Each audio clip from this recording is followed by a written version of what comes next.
যারা সমস্ত রকম সুযোগ সুবিধা নিয়েছেন সারদা থেকে, সারা বাংলা জুড়ে তারা আজকে ঈশ্বর জ্ঞানে পূজিত হচ্ছেন। আরে মুখ্যমন্ত্রীর সঙ্গে নানা রকম তুলনা করা যায়, মা দুর্গাও তুলনা করা যায়, মা লক্ষ্মীও তুলনা করা যায়। ব্যাপারটা হচ্ছে ডেভেলপমেন্ট, সম্প্রীতি, সমৃদ্ধি, শান্তি, তার প্রতীক মমতা বন্দ্যোপাধ্যায়। সেই হিসেবেই তুলনা করা হয়েছে। সারদা মিডিয়ার এ টু জেড যাবতীয় ফায়দা যারা পেয়েছে তার নাম তৃণমূল কংগ্রেস। তাদের শীর্ষ নেতৃত্ব সব জানেন। নিজেদের আড়াল করতে আমাকে মিথ্যা গল্পে ফাঁসাচ্ছেন। আমি আমার বক্তব্য আদালতে জানাতে বাধ্য হব। জ্যোতি বসুর রেকর্ড মুখ্যমন্ত্রিত্বটা, সেই রেকর্ড ভেঙে দেবেন মমতা বন্দ্যোপাধ্যায়। 2036 অবধি মমতা বন্দ্যোপাধ্যায় চোখ বুজে মুখ্যমন্ত্রী থাকবেন, জ্যোতিবাবুর রেকর্ড ভেঙে যাবে।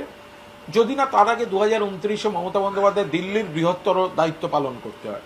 তো আমার বিরুদ্ধে হয়রানির প্রতিবাদে এবং মুখ্যমন্ত্রী সহ দোষীদের বিরুদ্ধে অবিলম্বে ব্যবস্থার দাবিতে আমি অনশন শুরু করেছি। এটা আমি আমারও অনশন হিসেবে চালাবো, কারণ এভাবে আর পারা যাচ্ছে। মমতা বন্দ্যোপাধ্যায় হচ্ছেন শ্রীরামকৃষ্ণ, আর অভিষেক বন্দ্যোপাধ্যায় হচ্ছেন স্বামী বিবেকানন্দ।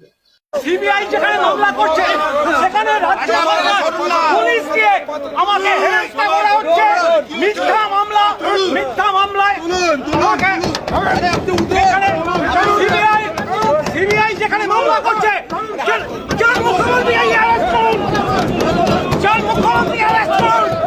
নেতাজি সুভাষচন্দ্র বসুও কিন্তু আলাদা দল নিয়ে তিনি দলীয় রাজনীতিতে সফল হতে পারেননি। তিনি একটা ঐতিহাসিক বিপ্লবী, স্বাধীনতা সংগ্রামী, তিনি নেতাজি, কিন্তু সংসদীয় রাজনীতিতে দল করে ব্যর্থ হয়েছেন।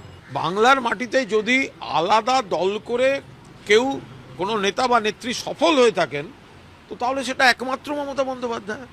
সারদা মিডিয়ার প্রত্যক্ষ এবং পরোক্ষ সুবিধা যদি সব থেকে বেশি কারোর কাছে পৌঁছে থাকে তাহলে তার নাম মমতা বন্দ্যোপাধ্যায়।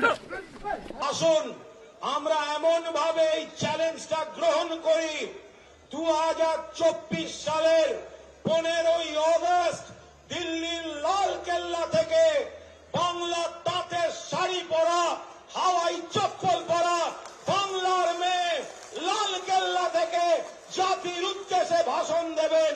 এই শপথ নিয়ে আমাদের আগামী লড়াই।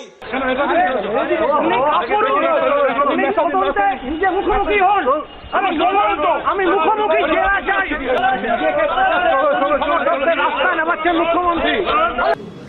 আমি তৃণমূল কংগ্রেসের মুখপাত্র, তৃণমূল কংগ্রেস পরিবারের একজন সৈনিক হিসেবে এসেছি। আজকে আমার পেছন থেকে এই ছবি দুটোকে সরিয়ে নিন, মমতা ব্যানার্জি আর অভিষেক ব্যানার্জি। আমি বক্তৃতা করবো, সামনে চেয়ার ফাঁকা থাকবে, কেউ শুনবে না।